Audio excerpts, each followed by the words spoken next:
Oh, okay. So that's actually started straight away. So forgive me if that isn't a very smooth beginning, but I'm just trying an experiment here where we're trying to relaunch the Writing Talk podcast by doing some live sessions, and you've got to have some skin in the game here. So I have just gone straight into the into the streaming thing, and we'll see how it goes. You might be noticing I'm lurking down in a little corner there if you're on YouTube. I will be trying to get all the audio cleaned up and put out in the traditional way on the Writing Talk podcast.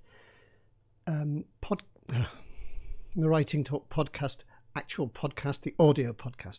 Okay, and this is the problem with doing things live, is that you freeze and you forget what you're going to say. Okay, I'm going to dive straight into this because it's probably a mistake. It's probably not going to work. So I'm just going to try and write some things from scratch. And really, what made me think about this was some time ago I went to a cookery demonstration where quite into food and lots of making lots of homemade food and things. And I saw this lady. She's a very nice lady, but she had a business where she made pizzas, and so we sat down to watch her do this. And she talked a lot about it. She said how many pizzas she made, and she talked about ingredients and things, and she needed some dough, and then it was all kind of over, and she didn't make a pizza. And I kind of thought, well, really, there's lots of writing podcasts, there's lots of people talking, there's lots of people interviewing each other and saying more or less, contradictory things all the time. And I thought, well, why not go ahead and do some and be the equivalent of the person making the pizza? The difference, of course, is I don't have a recipe to follow. I've only got whatever might pop into my head at the time. And if I'd pre-prepared something, again, I don't think this would work. I don't think it would be genuine. So that's what we're after at all times, authenticity. So forgive me if it's a bit ropey, and we'll see. It's the first time trying it. Obviously, there'll be some things to change as we go along. It might be that the audio or the video might be terrible. I don't know, but we'll see how it goes. So that's why I'm small and in one corner. For those listening in audio, or those listening in black and white, you might say, I will of course be reading out everything I write and explaining it, and not just doing it, but trying to say why I'm doing something. So I'll just share with you the fact that this makes you nervous. It's difficult doing something like this in front of people, even if at this point nobody knows it's there probably, and so nobody's watching, hopefully, fingers crossed. It's still quite a nerve-wracking kind of feeling, and sometimes that's the way you have to approach the page, I think. Throw upon your typewriter, as what's his name said, whose name's gone out of my mind, of course, Raymond Chandler. So they did say clean up in the afternoon. Okay. So I'll give it a go, and we'll see what happens. The software I'm using here is in Windows, so I believe it is available on some other platforms. It's a free program called Typora, and I'll put a link on the website, which is writingtalkpodcast.com. And it's a really nice little stripped back, distraction-free text editor. It uses Markdown. If you haven't used Markdown before, there's all kinds of useful features in there for people who do code and so on, but other forms of text. But really, for fiction, it does work really well. It's quite quick. Typora is quite a good Markdown editor. I've been using it for a while. It's very simple. It's very straightforward, and with a few little tweaks, you can have it just how you want. I'm using a dark theme. There are various themes that you can switch around. And you can tweak with it to do the settings as you wish. So I think as well, for a freebie, very worthwhile using. Obviously, you're not getting all the bells and whistles of something like Scrivener. I have used Scrivener a lot in the past, but in this case, I am really just all about getting words down onto the page. Now, I'm going to be typing away live into this, although it's below my microphone. I do use a mechanical keyboard, so if the noise vexes you, I'm sorry about that, but hopefully it will be minimized, the effect on you. So what I'm going to do is I'm going to just drag a random image generator over here, and we're going to see if we can think of some ideas and I'll sort of go through that process as well. So this is a writing exercises thing. Now that first one just that leaves me very cold. I've really no idea what that might. That's just a funny one. Well, there could be something there. That could be an interesting one. We've got a person sitting in a market stall. I think when you're looking for ideas, you've got to have something that just sparks something in you. So we've got one here, which is just a load of very small fungi of some sort. And that's quite an atmospheric type picture. There might be something I can do with that. That could be, I've got a sort of, it might be something like Mont Saint Michel, something like that. I don't know. It's kind of a, okay, so it's sort of a churchy type or a cathedral on the top of an island, which itself looks an amazing kind of setting. Okay, let's go with that. That looks to me like it could be some kind of fantasy type setting. The idea of an island, so that enclosed environment, I like that. That could be quite a good type thing. I'm not a fantasy author. I haven't written fantasy stuff before. Again, I think this is important. So if I'm going to do these, I'm going to try and do all sorts of things that I've never done before and just see how they go. Whatever genre that might be, I'm just going to go for it.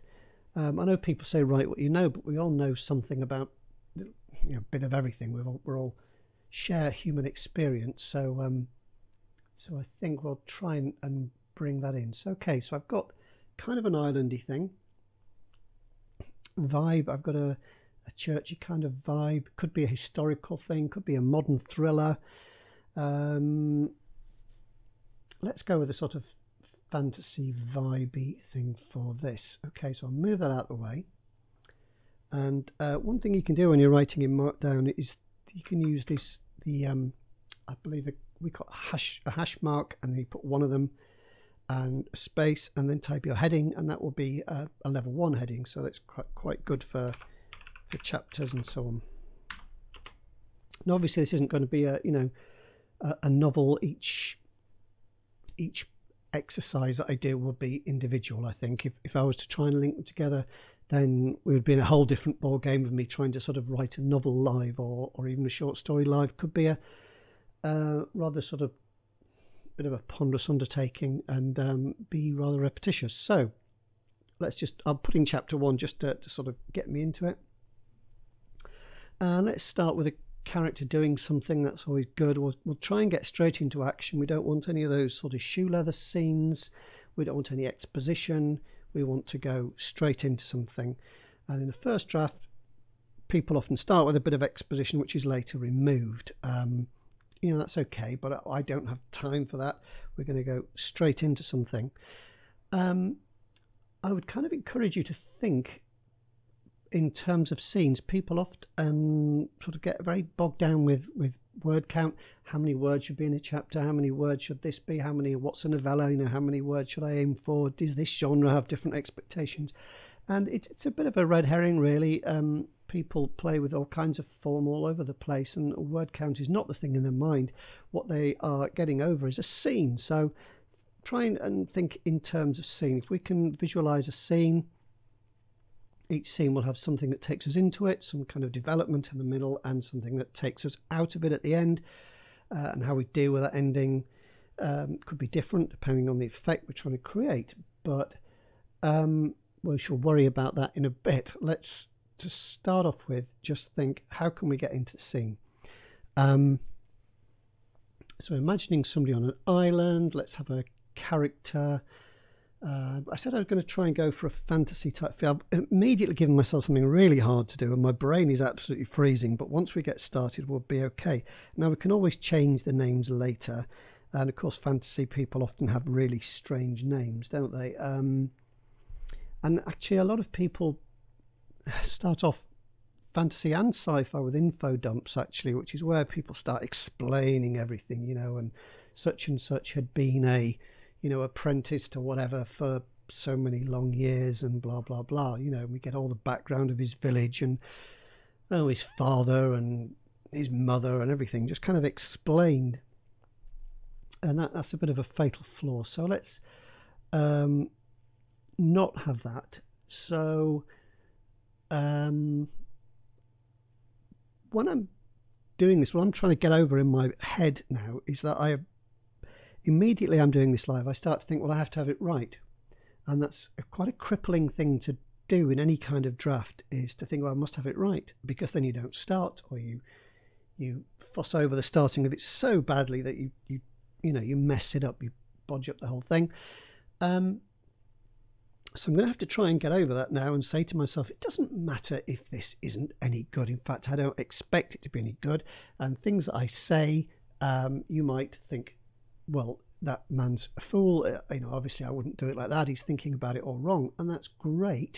I would actually just like, my sort of goal for this is not to produce a perfect piece of writing, but to do something that I think is going to be thought-provoking for you. And if you agree or disagree, it doesn't matter. That's all good stuff. If you're, pushing yourself forward in some way, all learning is actually individual. We construct our own learning in the end.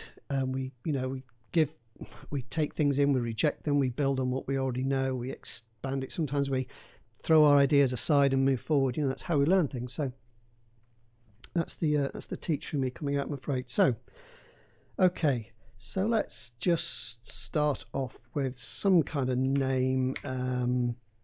He's going to be male. Is this person? I don't know. That sounds a bit. Well, how can we start it? Got to get something on down here before I go mad. So, have we fallen at the first hurdle? Can I not even think of a name? Goodness me. Let's take an old-fashioned one. Let's say Harald, which is an older spelling of like Harold type, I believe, with 2 A's. Okay. So we're on this kind of steep hill on this kind of small island, and let's have him. I can imagine, when I look at that, I start to get in my head a picture of somebody running down a cobbled street. I imagine it quite gloomy, so let's have it evening. These times can be quite atmospheric, like first thing in the morning, last thing at night, that sort of dusk when things are changing, shadows are lurking, and so on. So let's see if we can do that. He could be sort of sneaking along, but I think we'll just start short and sweet. Now I'm going to keep going back over things and changing them as I go. Okay, and you'll see as we go on, hopefully. Okay, so Harold ran. He ran. If I start using cliches like kind of hell for leather. Bear in mind that I'm going to change this anytime. So, okay, using that repetition, I'm going to keep ran as the verb in the next sentence.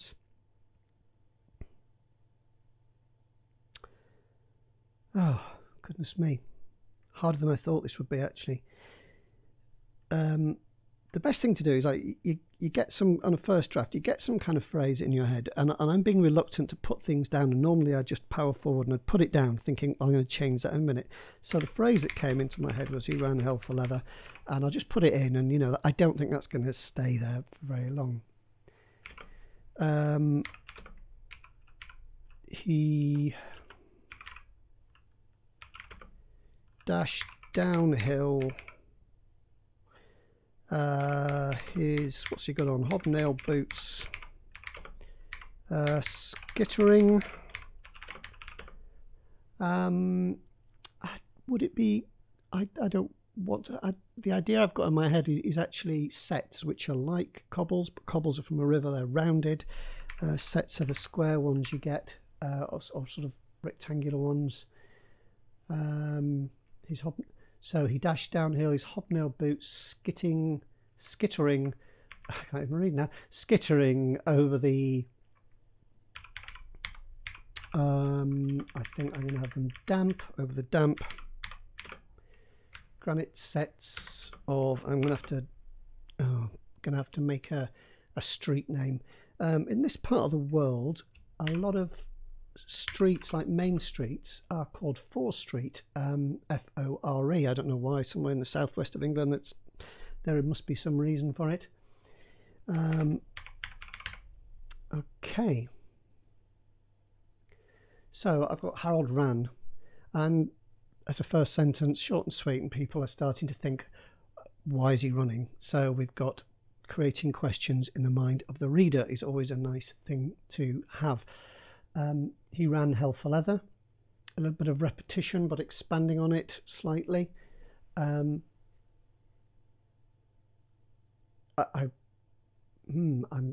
already thinking of improvements there. He dashed downhill, his hobnail boots skittering over the damp granite steps of Fore Street.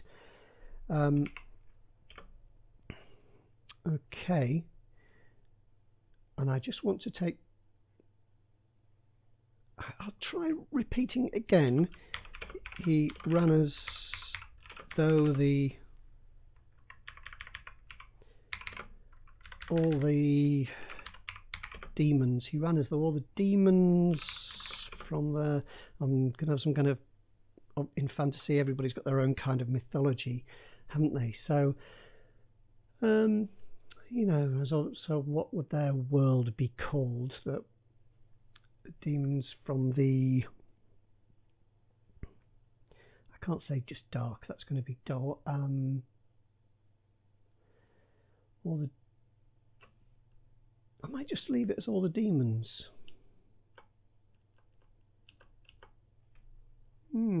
He ran as all the demons.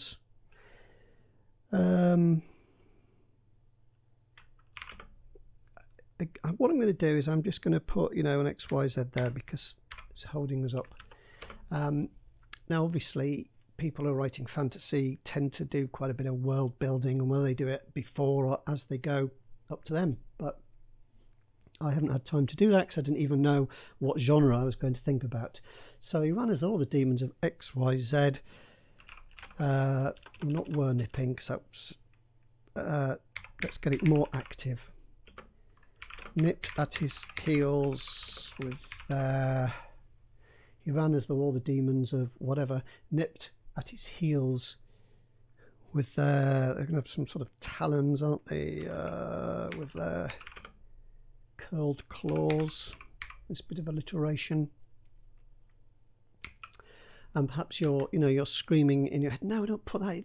You could use this instead. In which case, great. You know, I wish perhaps later on, if I get this organised, we'll be able to have some kind of interactive stuff going on where people can chip in. But that'd be quite difficult at the moment, quite distracting. Sketching over damp granite sets of Fore Street. Okay, ahead, the shadows between the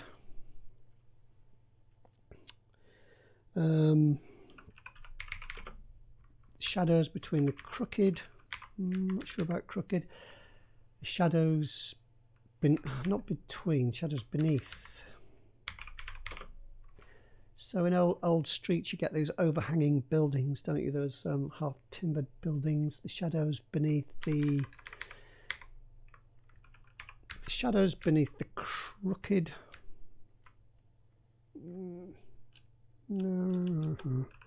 Let's try overhanging.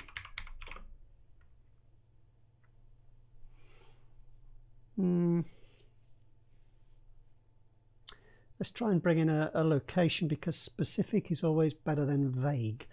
So rather than talking about a bunch of buildings, what might we have in a fantasy type setting? If it was something like a tavern, which was my first thought, well, that might be light and, you know, welcoming and cheery. So that's not what I want. I just want a little bit of a tension rising here. So perhaps that's going to the back of my mind to use for later. So what might be a little bit more sinister? We could have some kind of chapel. There's a church in that picture. A temple. So I don't know what. How about the shadows are between the pillars? I want to describe those pillars. but I'm going to come back to those in a minute. Between the pillows of the okay, let's just assume that there's some people who are called the masters, and you know, I don't know what they're a master of, but we'll have to come to that. The head, so the it's quite difficult starting totally from scratch like this. I see it's very easy to get into cliches. I don't want to say inky or ink black or the that's not coming to me, so I'll have to come back to that. So there's something shadows between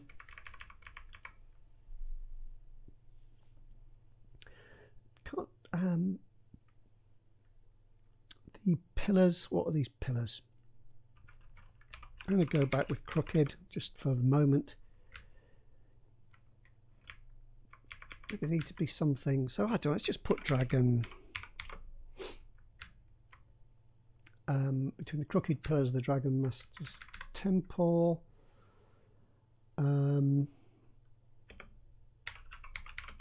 Yawned, so we can shadow.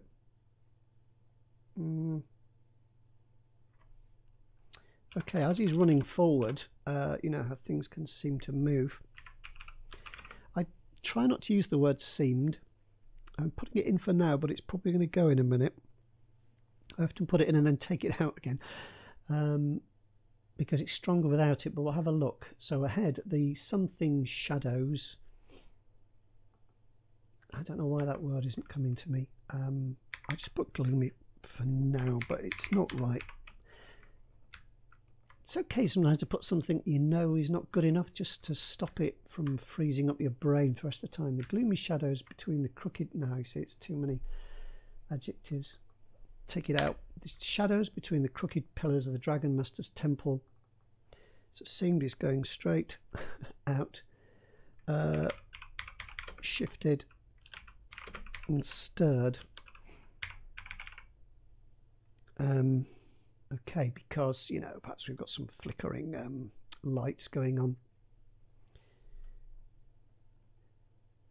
Okay, as the chill, let's do a time of day. It's a chill evening breeze. I'll just say disturbed for a moment. As the chill evening breeze disturbed the guttering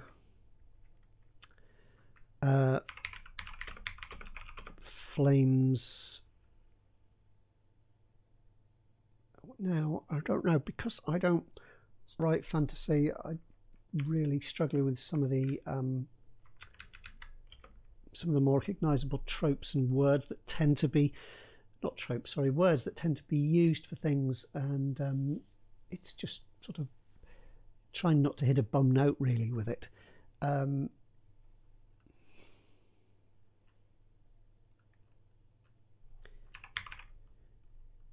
Just trying to, you know, think, what is an escutcheon? I can't quite remember. Flames of the torches.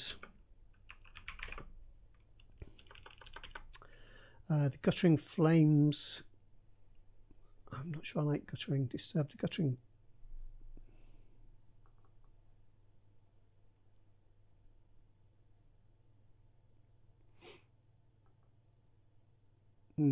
Okay, let me just go back, because Harold ran. He ran hell for leather. He ran as though the demons of wherever nipped at his heels with their curled claws. He dashed downhill, his hobnail boots skittering over the damp granite steps of 4th Street. Ahead, the shadows between the crooked pillars, pillows, that'd be a different thing altogether. A different story. The shadows between the crooked pillars of the Dragon Master's Temple shifted and stirred as the chill evening breeze disturbed the guttering flames. So I don't like the as, that's a problem there. We're just going to go and do a comma.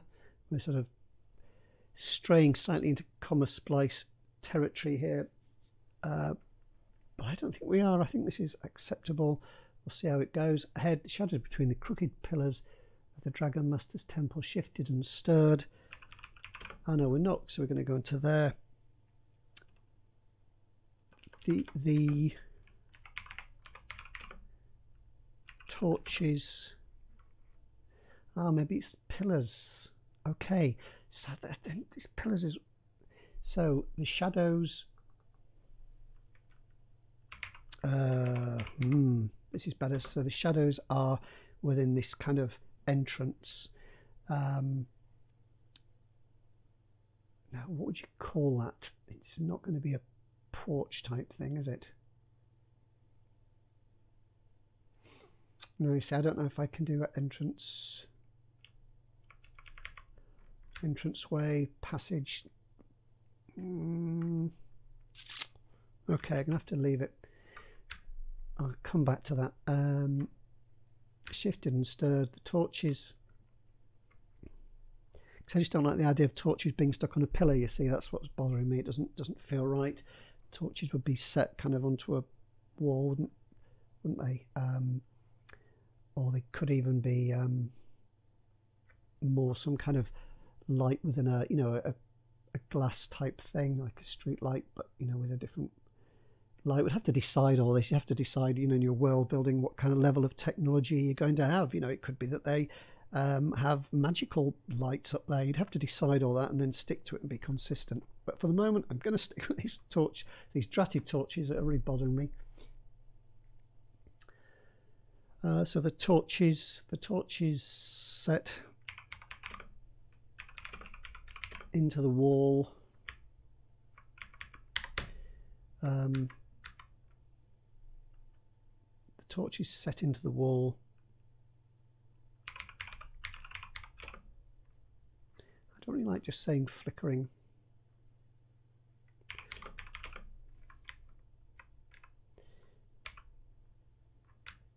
Okay, so what have we got there? Again, it's probably not right, it's probably rubbish, but it's just a question of how did I get there? And I'm not doing a bang-up job of explaining it, perhaps, so I'm having a go at trying to put into words. Sometimes, you look at something and you think, yes, that's right, and other times it's wrong. Sometimes you know why and you can fix it straight away. Other times you just sort of have an itch about it and you kind of got to go back to it. Normally that wouldn't matter because nobody else would be looking at what I'm doing, and so I could just wait and scribble on a bit of paper or anything, or look up a word in the thesaurus even, or whatever, but can't really do that at the moment. So ahead, the shadows between the crooked pillars of the Dragon Master's temple shifted and stirred.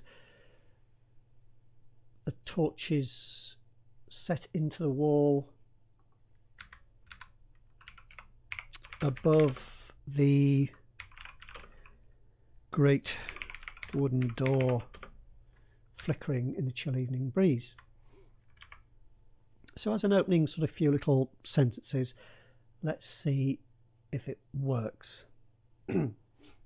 Harold ran. He ran hell for leather. He ran as though all the demons of wherever nipped at his heels with their curled claws. He dashed downhill, his hobnail boots skittering over the damp granite sets of 4th Street. Ahead, the shadows between the crooked pillars of the Dragon Master's temple shifted and stirred, the torches set into the wall above the great wooden door flickering in the chill evening breeze.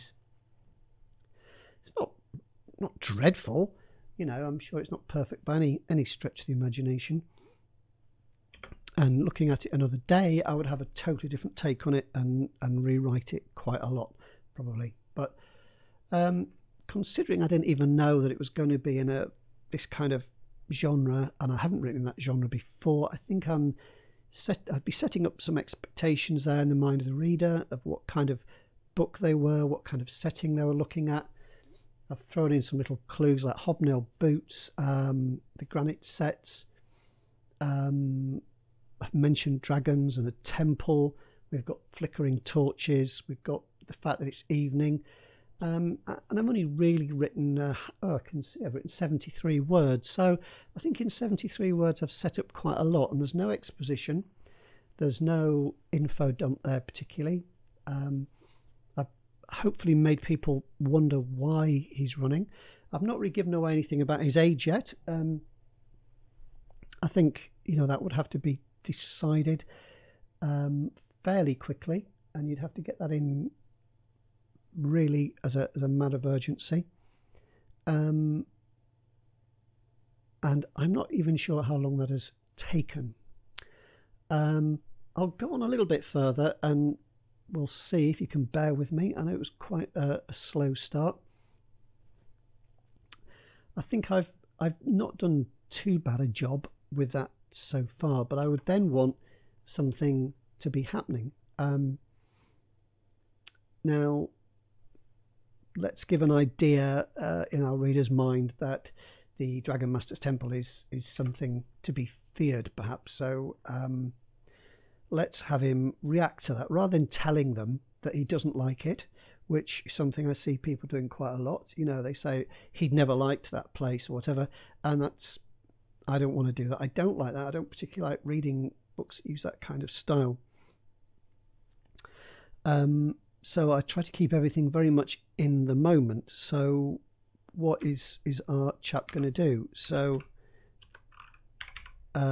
he is going to alter his pace a little, and he is going to give the place a wide berth. So we're showing something through an action. So I'm just going to with straight telling people that he slowed his pace. Veering. Yeah, I could have said he altered his. See, he wouldn't slow down, would he, necessarily? Unless he was that scared that he wanted to sort of sneak past it. So it's all about getting a vision of this how the scene plays out inside your head, and I kind of play it through, and I would imagine him running past, and I would imagine him sneaking past, and I would start to almost like a film playing out in my head, and I'd kind of think, well, which one is the most effective? And if he just carries on running, so it's very much the same, very continuing what I've already told people, there's nothing really much to go on. So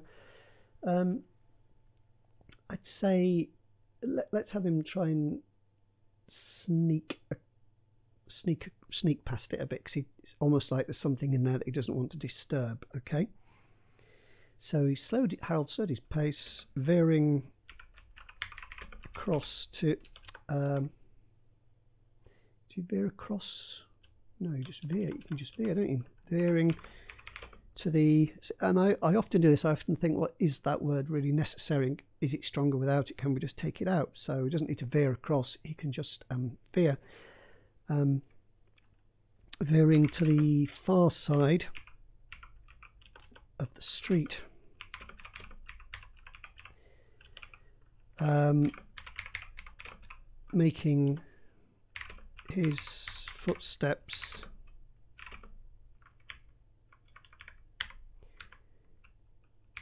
Making his footsteps quieter, softer.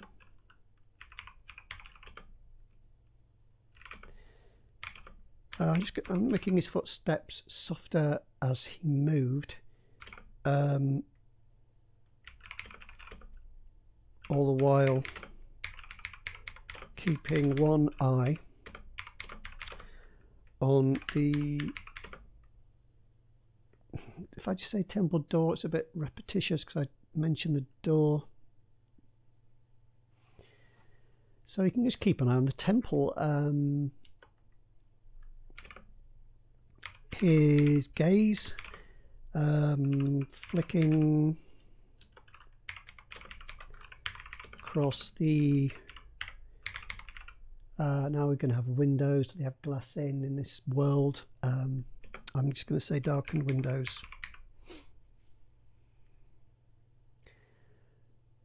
Let me just read that back. Harold slowed his pace, veering to the far side of the street, making his footsteps softer as he moved. See, I'm just feeling very itchy about that. Obviously he's moving, so I don't think that as he moved adds anything. And it was just felt too long to me for the rhythm of the sentence. Very important to me that I always read things out aloud. I try and hear the sort of rhythm, the kind of a cadence of a sentence. Now, there's only so much you can control. And, you want to let people read things in their own way and at their own pace with their own breaks and breaths. But you do, if you by controlling that sort of that rhythm and the cadence of a sentence, then you create an impression and an effect. So it's kind of very, very like poetry. I always think a structure of a sentence can be like a line of a poem, and that it has its own little rhythm, and it's important. And if you disregard it, you can get some quite boring kind of prose, which is not a great lot of fun to read. So Harold slowed his pace, veering to the far side of the street, making his footsteps softer, all the while keeping one eye on the temple, his gaze flicking across the darkened windows. And that, after that quite long sentence, I want to do a short one, just making a sudden impact. So I'm just going to say, but all was well. And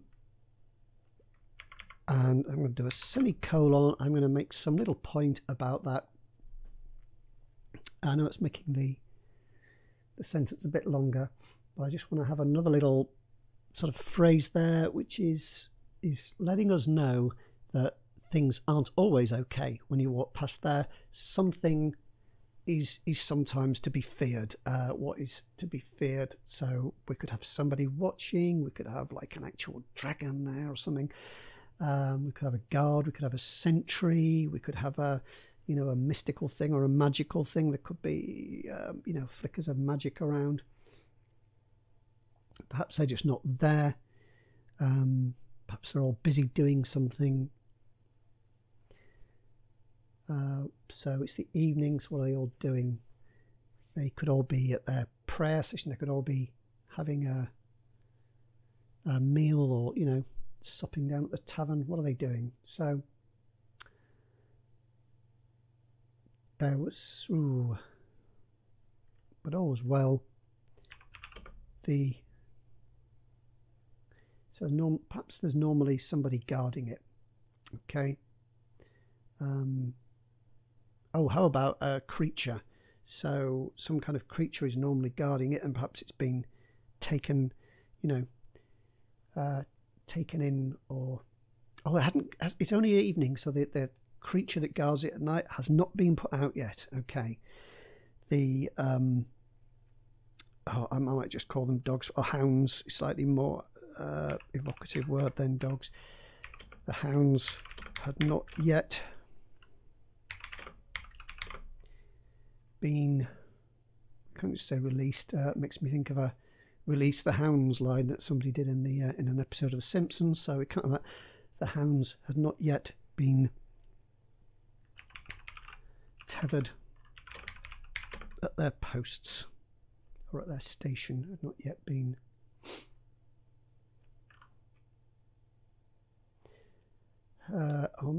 Not yet been. Let's say released.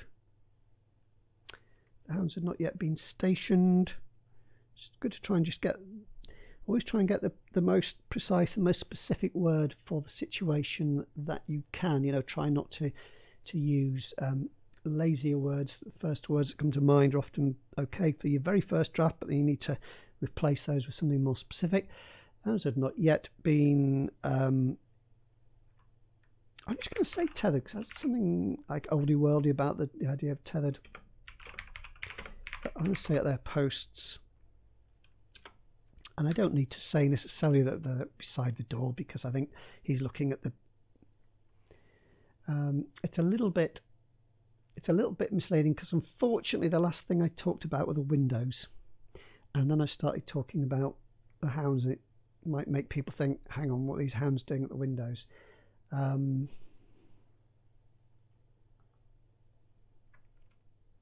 Okay, so that was just me sort of sending myself on a bit of a rabbit hole there. His gaze across the darkened windows, but all as well.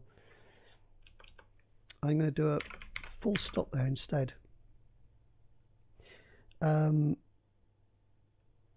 Okay, so let's have the idea of people No pale faces peered from within.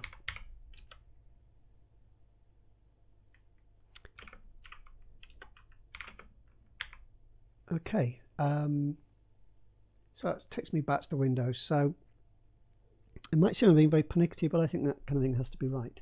So, but always so. Hal slowed his pace, veering to the far side of the street, making his footsteps softer, which is hard to read aloud, which is something to think about. Making his footsteps softer, all the while keeping one eye on the temple, his gaze flicking across the darkened windows. But all was well. No pale faces peered from within, and the hounds had not yet been tethered at their posts. I am going to put beside the door, but unless the torches were above the door. Okay, the hounds had not yet been tethered at their posts beside the door. Okay, it's a kind of start. I'm going to wrap this up in a second. It's a shame really, because I'm just sort of starting to feel how this scene would play out. So in my mind I'm thinking, having set up something scary, I'm then going to go into a more friendlier scene for him. So he might be, perhaps he's dashing into the tavern.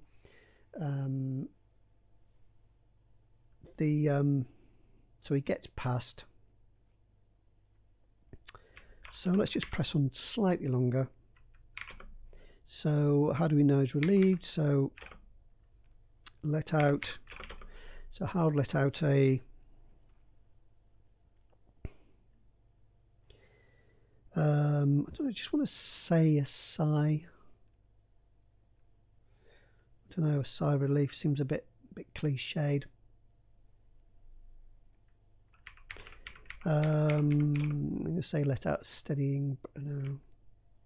No, say he took a steadying breath.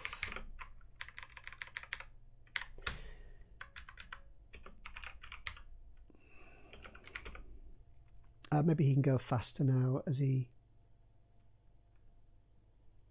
Let's get him past it first. So he took Hal took a steadying breath, and no, he didn't hurry, did he? The last time he was going his footsteps softer. He took a steadying breath and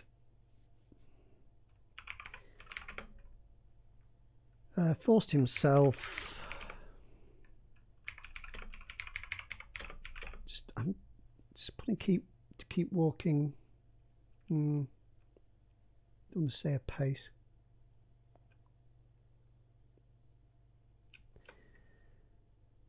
I'll just say force himself to keep walking,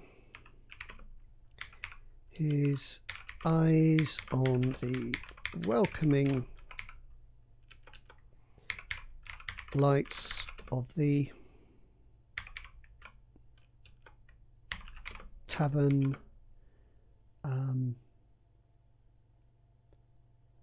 I've not really mentioned the idea of this hill that I wanted to get in earlier. His eyes on the welcoming lights of the tavern, just a few yards away. I quite like the idea that this friendly place is actually within the, right next to the scary place. Okay, now I think I'd probably better stop there. It's only 154 words. I'm going to have a quick read through.